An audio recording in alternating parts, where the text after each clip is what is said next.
పెన్షన్ల పంపిణీకి టీడీపీ ఏమాత్రం అడ్డు చెప్పదన్నారు పూతలపట్టు ఉమ్మడి అభ్యర్థి కలికిరి మురళీమోహన్.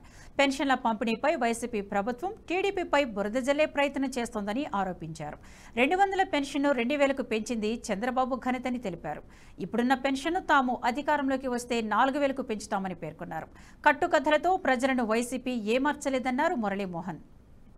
గడుపుకోలేమన్నటువంటి ఉద్దేశంతో, దుర్బుద్ధితో, దుష్ట ఆలోచనతో వాలంటీర్లను రెచ్చగొట్టే ప్రయత్నం చేస్తున్నారు. అలాగే 1వ తారీఖున పెన్షన్లు ఇవ్వడానికి వాలంటీర్ల వ్యవహారాన్ని ముడిపెట్టి ఏదో తెలుగుదేశం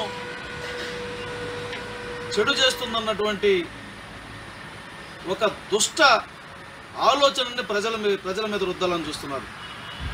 మామూలుగా ఒక సామెత ఉంది, అమ్మకు అన్నం పెట్టలేనోడు పెన్నమ్మకు పట్టుకోకొనిస్తానన్నాడట. జగన్మోహన్ రెడ్డి తీరు కూడా అదే విధంగా ఉంది.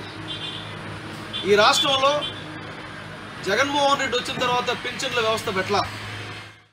ఈ వీడియో మీకు నచ్చినట్టయితే లైక్ చేయండి, 10 మందికి షేర్ చేయండి. అలాగే కామెంట్ల రూపంలో మీ అభిప్రాయాలను మాతో పంచుకోండి. Nationalist hub group of channels ను సబ్స్క్రైబ్ చేసుకుని తెలుగునాట జాతీయవాద జర్నలిజాన్ని ప్రోత్సహించండి. ఈ వీడియో కింద ఉన్న బెల్ ఐకాన్ పై క్లిక్ చేయడం మర్చిపోవద్దు.